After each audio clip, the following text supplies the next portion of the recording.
Probably one of the most controversial issues regarding Spanish history is when Spain was born as a country.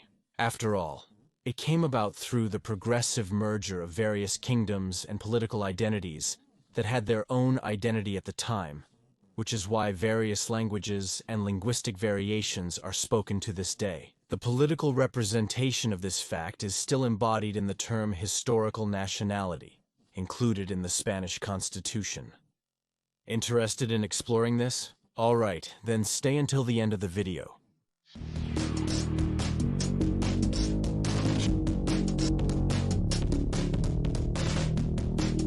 Before we begin, it would be good to review a bit about the territorial organization of Spain, a country divided into 17 autonomous communities and 2 autonomous cities.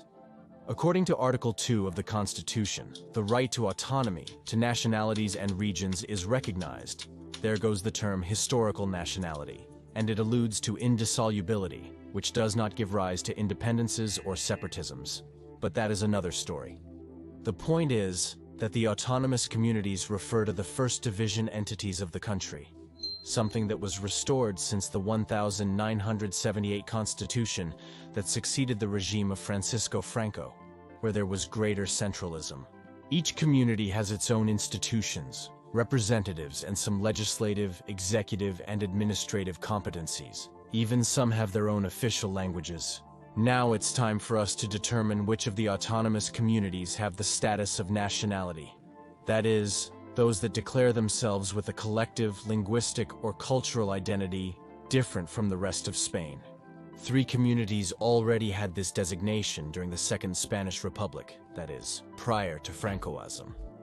Catalonia, Galicia, Basque country. Yes, the 3 where there are the most independence movements.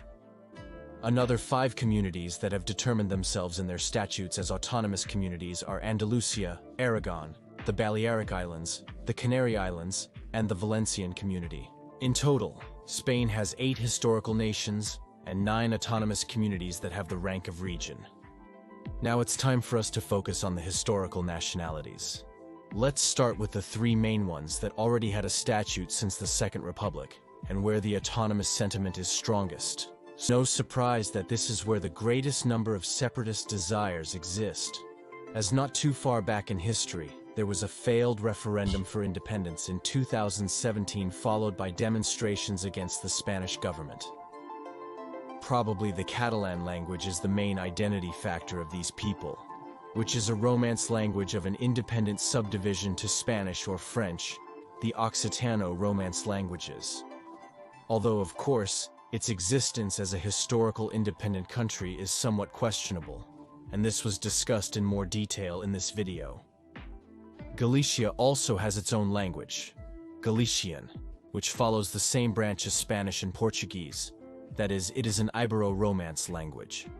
During the Middle Ages there was the Kingdom of Galicia, which was a privative monarchy that depended on the Kingdom of Leon and later on the Crown of Castile. Another feature of Galician identity is the Celtic legacy that existed in its territory, something that can be seen to this day. As for the Basque country, it is also known as Euskadi.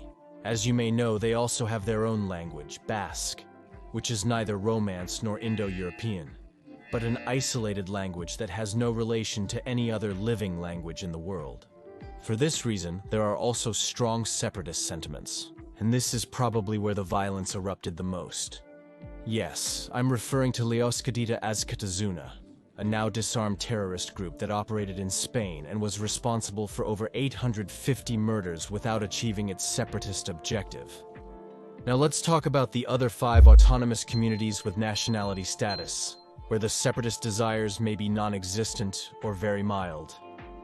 Starting with Aragon, which was born as a Hispanic kingdom that had a brief period of autonomy before joining the Crown of Aragon by integrating with the Catalan counties.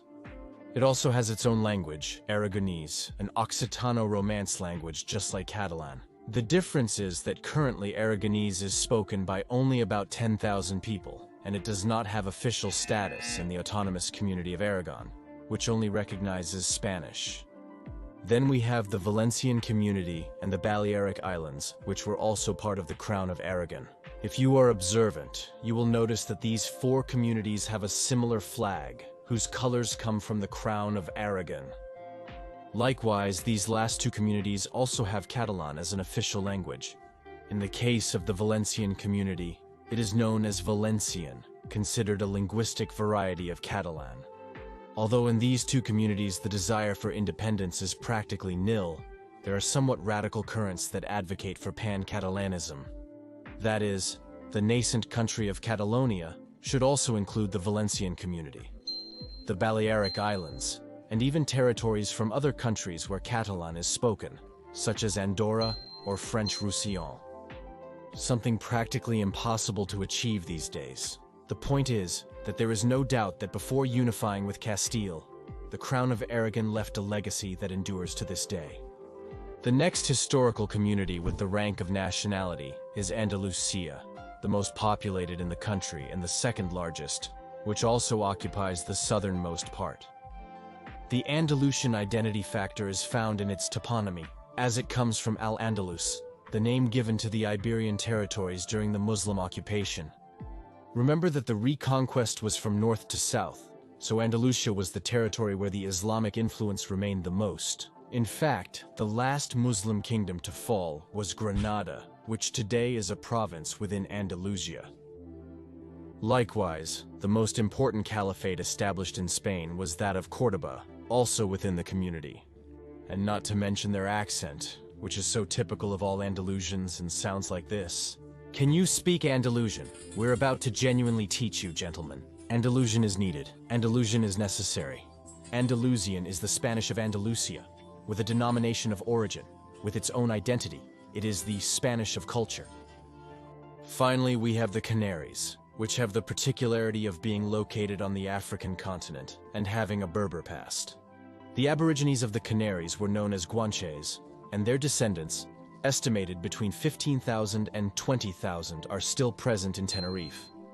These were related to the current Berbers. Likewise, the Canaries were the first overseas territory to be conquered by the Crown of Castile, a process that took place from 1402. For these geographical, historical, and ethnographic reasons, the Canarians have a sense of collective identity. As you can see, historical nations are a way of claiming the rich history that the various communities of Spain possess, a country that emerged after the unification of various entities, but today has become an extremely diverse nation-state, ethnically and culturally speaking. Did you know about the historical nationalities? Don't forget to leave your comment and subscribe to the channel. Also, I leave you in the description my social networks, and in case you want to see the new videos in pre-premiere and have a greater interaction with me, your donations on Patreon, unermanito.net, or channel members are welcome. See you next time.